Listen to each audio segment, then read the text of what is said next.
Have you ever been in an argument where you knew you were right, but the other person just wouldn't listen? You presented facts, logic, perfect reasoning, and yet they dug their heels in deeper. You walked away frustrated, drained, wondering why you even bothered. Here's the truth that most people never realize. The moment you enter an argument, you've already lost. Friedrich Nietzsche understood something profound about human nature that most of us miss entirely. He saw that the greatest power doesn't come from winning debates or crushing opponents with superior logic. Real power comes from something far more subtle, far more effective. It comes from knowing when to speak, when to stay silent, and how to let others defeat themselves without you saying a single word. Think about the last argument you had. Maybe it was with a family member, a coworker, or even a stranger online. Did you convince them? Did they suddenly see the light and admit you were right? Probably not. Because arguments aren't really about truth or logic.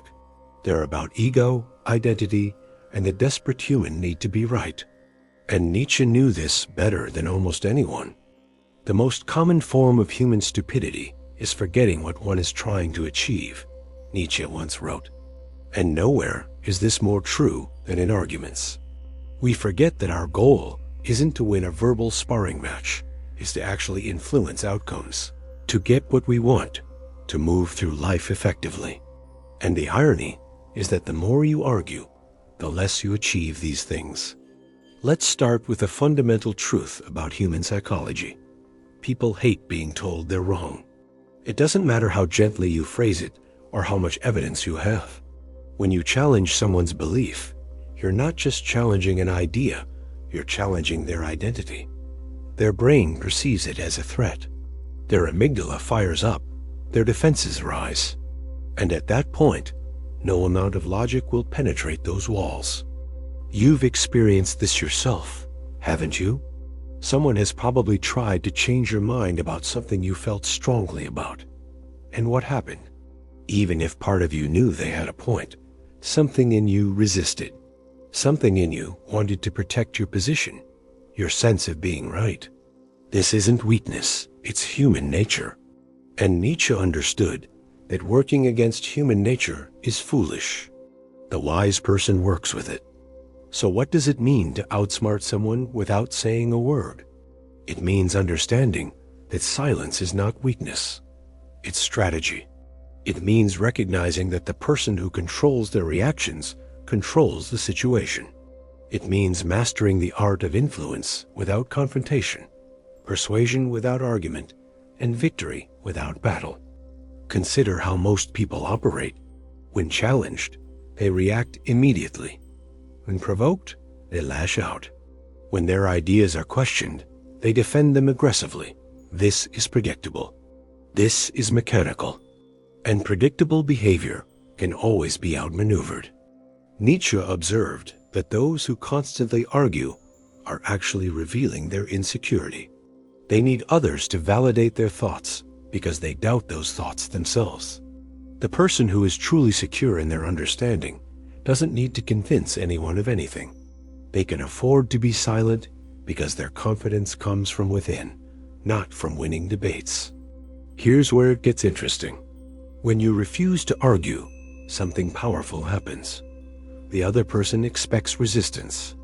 They've prepared their counter-arguments. They're ready for battle. And when you don't give them that battle, they're thrown off balance. They might escalate, trying to provoke you. They might argue harder, trying to get a reaction. But if you remain calm, if you stay silent or simply acknowledge their perspective without fighting it, you've already won.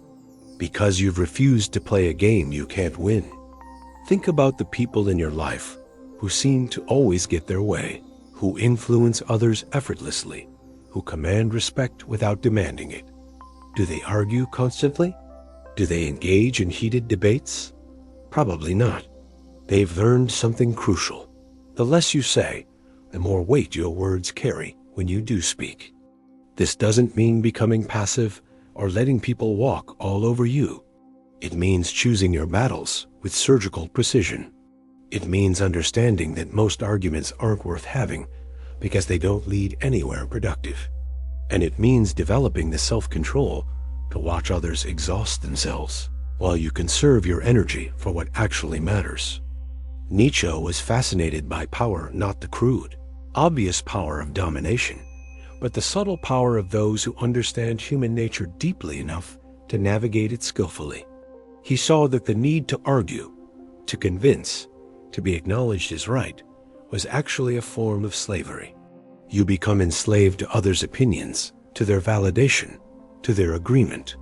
The person who can let others be wrong without correcting them has achieved a kind of freedom that most people never experience. Let's talk about what happens in the brain during an argument. When someone disagrees with you, your brain releases cortisol, the stress hormone. Your heart rate increases. Your thinking becomes less clear. You shift from your rational prefrontal cortex to your reactive limbic system. In other words, you become less intelligent during an argument, not more. The same thing happens to the person you're arguing with. So you have two people, both operating at reduced mental capacity, both trying to convince each other of something. Does this sound like an effective way to reach truth or achieve goals? Now imagine a different approach. Someone says something you disagree with. Instead of immediately countering, you pause. You listen fully. You might ask a question to understand their perspective better. You don't challenge them directly. You let them talk. And here's what often happens. They start to see the flaws in their own argument as they explain it. Or they feel heard and respected, which makes them more open to considering alternative views later. Or they simply exhaust themselves while you remain calm and composed, which makes you appear more credible and trustworthy to anyone observing the interaction. This is the principle Nietzsche called amor fati, love of fate. It means accepting reality as it is, including the reality that people will have wrong opinions, will be irrational, will disagree with you. Fighting against this reality is exhausting and pointless. Working with it is powerful. Think about water. Water doesn't argue with rocks. It doesn't try to convince the stone to move through debate. It simply flows around obstacles, finds the path of least resistance, and over time, reshapes the entire landscape. This is the power of non-resistance, and it's available to you in every interaction. You might be thinking, but what about injustice? What about when someone is clearly wrong and causing harm? Shouldn't I speak up then? And yes, there are times for direct action. But even then, the most effective approach is rarely argument. It's demonstration. It's example. It's strategic action that achieves results rather than verbal combat that achieves nothing but exhaustion. Consider the people who have truly changed the world. Did they spend their time arguing with their critics? Did Martin Luther King Jr. win the civil rights movement by debating segregationists? Did Gandhi achieve Indian independence through heated arguments with the British? No, they demonstrated a different way. They acted from principle. They let their actions speak louder than words. And when they did speak, their words carried immense weight precisely because they didn't waste them on pointless arguments. Nietzsche had a term for people who are enslaved by the need for others' approval and agreement. He called them herd animals. These are people who can't hold an opinion unless it's validated by others, who need consensus, who fear standing alone. The person who has transcended this need, who Nietzsche called the higher man, doesn't require anyone else to agree with them to know their own truth. This doesn't mean being arrogant or closed-minded. It means having an internal compass that doesn't spin wildly every time someone disagrees with you. It means being secure enough in your understanding that you don't need to defend it aggressively. And paradoxically, this security makes you more persuasive, not less. People are drawn to those who are unshakable, who can't be provoked into reactive behavior. Here's a practical technique you can use immediately. The next time someone says something you strongly disagree with, try this: say, "That's interesting," or "I hadn't thought of it that way," and then ask them a question about their perspective. Don't argue. Don't correct. Just explore their thinking with genuine curiosity. You'll be amazed at what happens. Often, they'll talk themselves into a corner and realize their position isn't as solid as they thought. Or they'll appreciate your openness and become more open themselves. Or at the very least, you'll understand them better, which gives you an advantage in any future interaction. This approach requires something that most people don't have: emotional discipline. It requires the ability to hear something you think is wrong without immediately needing to correct it. It requires tolerating the discomfort of letting someone be wrong in your presence. This is hard. Every fiber of your being might want to jump in and set them straight. But this impulse is your enemy. It's making you predictable, reactive, controllable. Nietzsche wrote extensively about the will to power, but most people misunderstand this concept. It's not about dominating others through force or argument. It's about mastering yourself. It's about having power over your own reactions, your own impulses, your own need to be right. The person who can sit calmly while chaos erupts around them, who can smile while others lose their temper, who can remain silent while others shout, this person has true power. Let's talk about what silence communicates. In many situations, saying nothing is far more powerful than saying anything. Silence can communicate confidence. You don't need to defend yourself because you have nothing to prove. It can communicate wisdom. You understand that words won't help you. It can communicate strength. You won't be baited into reactive behavior. And perhaps most powerfully, silence forces the other person to fill the void, often revealing far more than they intended. Have you noticed that the most insecure people talk the most? They need to fill every silence, explain everything, justify their every action. Secure people are comfortable with silence. They let gaps in conversation exist. They don't need to control every moment with words. And this makes every word they do speak more impactful. This is what Nietzsche meant when he talked about the Overman or Bermensch, not some superhuman being, but simply someone who has overcome the petty needs and reactions that control most people. Someone who has mastered themselves rather than trying to master others. And the path to this self-mastery begins with recognizing that most arguments are ego traps that you don't need to fall into. Think about the last time you won an argument. Did you actually gain anything? Did the other person thank you for correcting them? Did your relationship improve? Did you feel satisfied afterward? Or did you feel drained and frustrated? Most arguments leave both parties feeling worse, even the winner. This is because arguments aren't really about solving problems, they're about ego defense. And ego defense is a game with no real winners. Now think about a time when you stayed calm while someone else got upset. Maybe you didn't engage with their anger. Maybe you just listened and stayed centered. Who had the power in that situation? Who looked stronger to any observers? Who felt better afterward? The person who maintained their composure always. Here's another key insight from Nietzsche. Resentment is poison.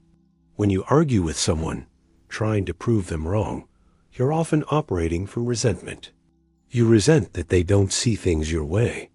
You resent their stubbornness. You resent having to explain something that seems obvious to you. This resentment doesn't hurt them. It hurts you.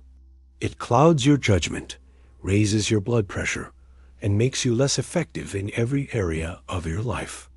The person who has truly understood Nietzsche's philosophy doesn't carry resentment because they've accepted a fundamental truth. Other people will be who they are, think what they think, and believe what they believe. Your arguing with them doesn't change this. It only exhausts you. The moment you fully accept this, you become free. Free to choose your responses strategically rather than reacting emotionally. Free to conserve your energy for what matters. Free to influence through example rather than argument.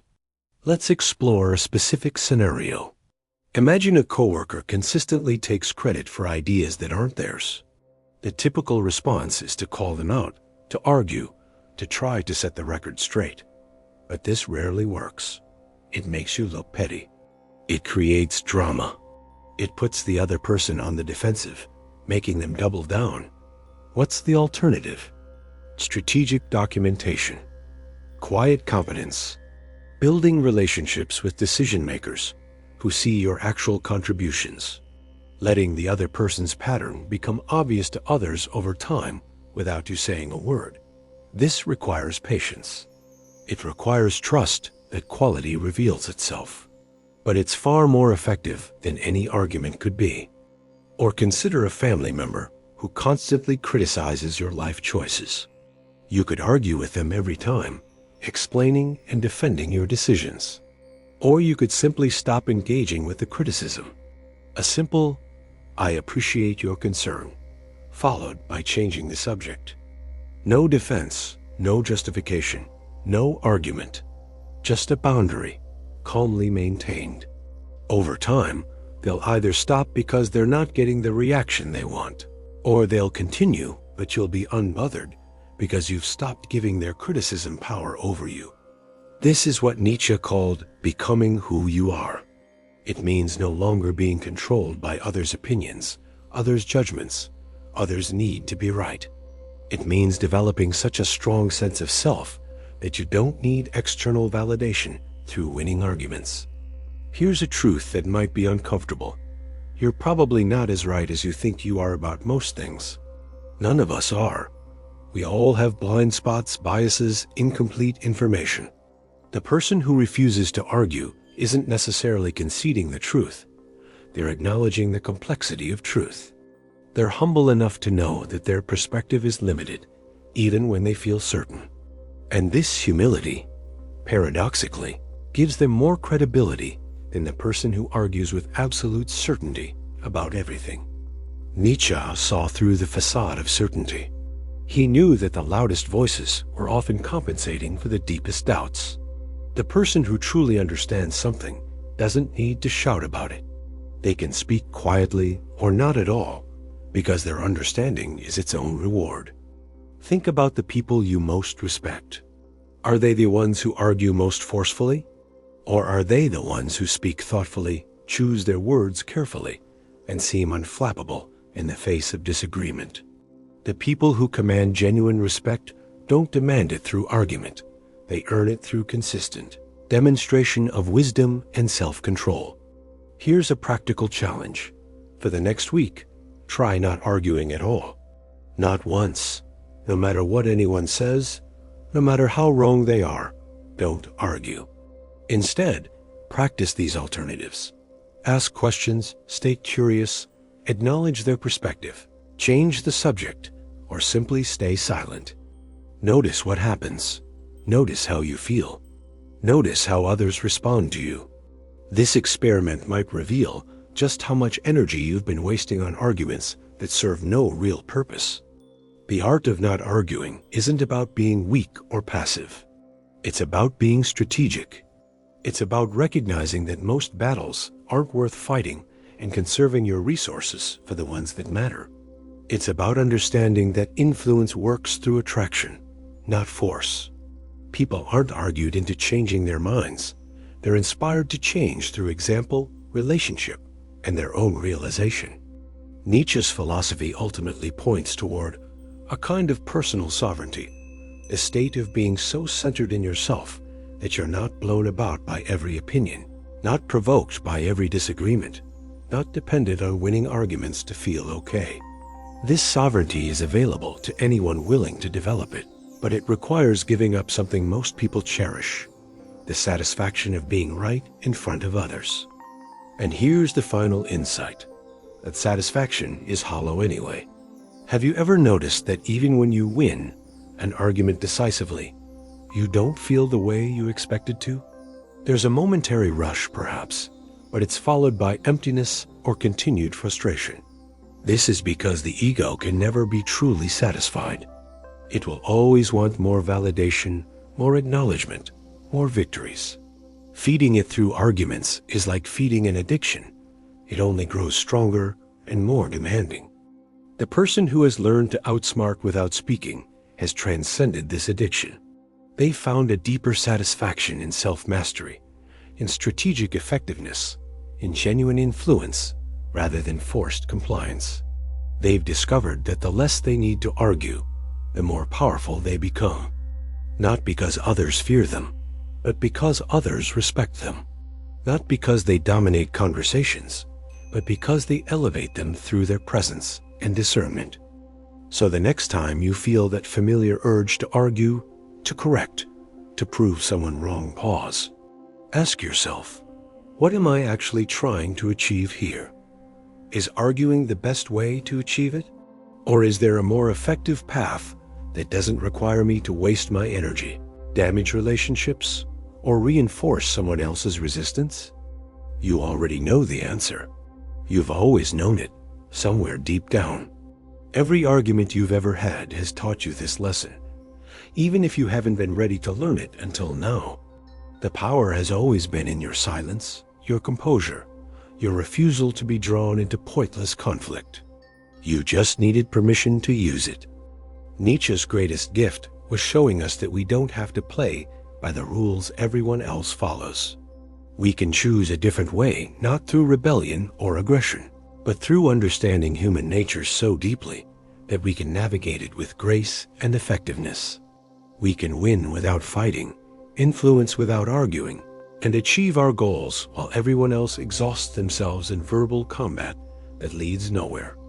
This is your invitation to step into that power, to become someone who can't be provoked, who can't be drawn into pointless arguments, who operates from a place of such inner certainty that external validation becomes irrelevant. The people around you might not understand at first. They might try harder to get a reaction from you, but over time, they'll respect you for it. They'll seek your counsel. They'll wonder how you remain so calm and effective while everyone else is stressed and reactive. The secret isn't complicated. It's simply this: stop arguing. Listen more. Speak less. Act strategically. Master yourself before trying to change others. And watch how your influence grows in proportion to your silence. You don't need to outsmart anyone with words. Your composure, your discernment, your refusal to engage in ego battles, these outsmart everyone automatically. Because while they're playing checkers, you've learned to play chess. While they're fighting battles, you're winning wars. While they're focused on being right, you're focused on being effective. And effectiveness, in the end, is what matters. Not who won the argument, but who achieved their goals. Not who spoke the loudest, but who moved through life with the most grace and power. Not who convinced the most people they were right, but who built the life they actually wanted. That person can be you, starting right now. Starting with the next conversation. Starting with the next moment someone tries to pull you into an argument that doesn't serve you. You have everything you need